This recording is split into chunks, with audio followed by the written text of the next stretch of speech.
Price lord. ಯೇಸು ಕ್ರಿಸ್ತನ ನಾಮದಲ್ಲಿ ನಿಮ್ಮೆಲ್ಲರಿಗೂ ನನ್ನ ವಂದನೆಗಳು. ಇನ್ನೊಂದು ಹೊಸ ಸಂದೇಶದ ಮೂಲಕವಾಗಿ ನಿಮ್ಮನ್ನೆಲ್ಲ ಸಂಧಿಸುವಂತ ದೇವರು ಕೊಟ್ಟ ಮಹಾ ಕೃಪೆಗಾಗಿ ನಾನು ದೇವರಿಗೆ ಸ್ತೋತ್ರ ಮಾಡ್ತಾ ಇದ್ದೀನಿ. ಇವತ್ತು ಕೂಡ ನಾನು ಧ್ಯಾನಕ್ಕಾಗಿ ತೆಗೆದುಕೊಂಡಿರುವ ವಾಕ್ಯ ಯೆಶಾಯ 41ನೇ ಅಧ್ಯಾಯ 10ನೇ ವಾಕ್ಯ.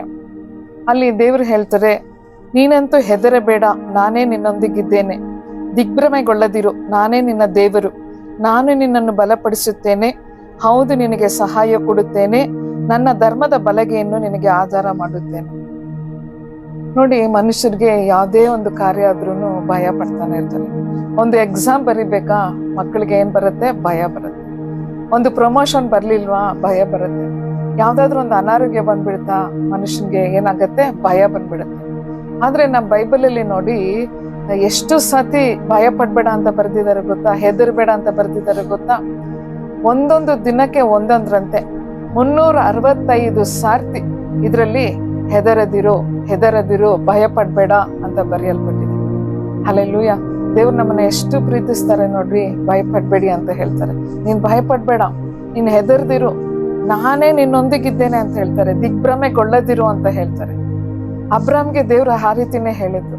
ನೀವು ಆದಿಕಾಂಡ ಅದರಲ್ಲಿ ನೋಡಿ, ಆದಿಕಾಂಡ 15ನೇ ಅಧ್ಯಾಯ 1ನೇ ವಾಕ್ಯದಲ್ಲಿ ನೋಡಿದಾಗ, ಅಬ್ರಹಾಮನೇ ಭಯ ಪಡಬೇಡ, ನಾನು ನಿನಗೆ ಗುರಾಣಿಯಾಗಿದ್ದೇನೆ, ನಿನಗೋಸ್ಕರ ಅತ್ಯಧಿಕ ಬಹುಮಾನ ಇಟ್ಟಿದ್ದೇನೆ ಅಂತ ಹೇಳಿ ಅಬ್ರಹಾಮ್ನ ಕರೆದಾಗ ದೇವ್ರು ಅವ್ರಿಗೆ ವಾಗ್ದಾನ ಕೊಡ್ತಾರೆ, ನೀನ್ ಭಯ ಪಡ್ಬೇಡ, ನಾನ್ ನಿನ್ ಜೊತೆಗಿದ್ದೀನಿ ಅಂತ ಹೇಳ್ಬಿಟ್ಟು ಅಬ್ರಹಾಮ್ಗೆ ದೇವ್ರು ವಾಗ್ದಾನ ಮಾಡ್ತಾರೆ.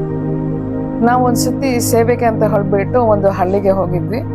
ಹಳ್ಳಿನಲ್ಲಿ ಸೇವೆ ಎಲ್ಲ ಮುಗಿಸಿ ಅಷ್ಟೊತ್ತಿಗೆ ರಾತ್ರಿ ಆಗ್ಬಿಡ್ತು.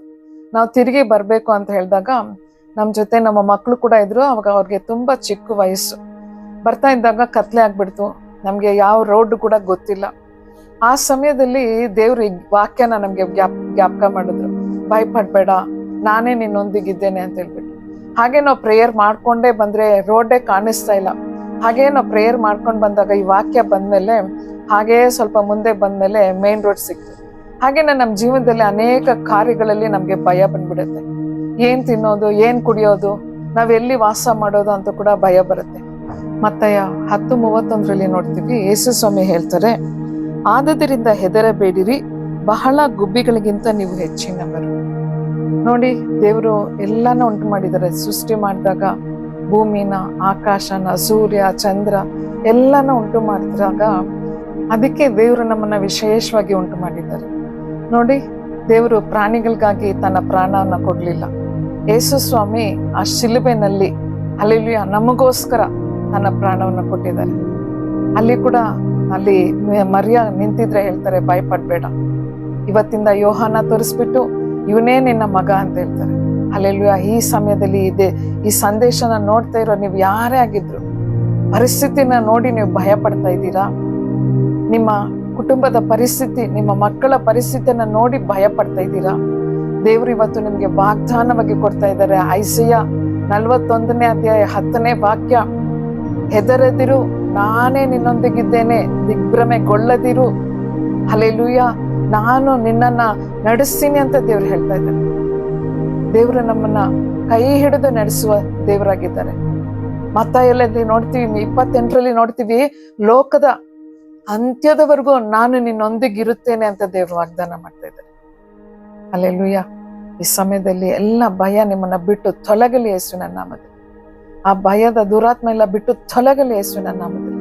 ಇವತ್ತು ದೇವರು ನಮ್ಗೆ ಒಂದು ಧೈರ್ಯದ ಆತ್ಮ, ಬಿಡುಗಡೆಯ ಆತ್ಮ, ಹಲ್ಲೆಲೂಯಾ, ಸಮಾಧಾನದ ಆತ್ಮನ ಕೊಡ್ತಾ ಇದ್ದಾರೆ. ಕರ್ತನು ನಿಮ್ಮನ್ನು ಆಶೀರ್ವದಿಸಲಿ.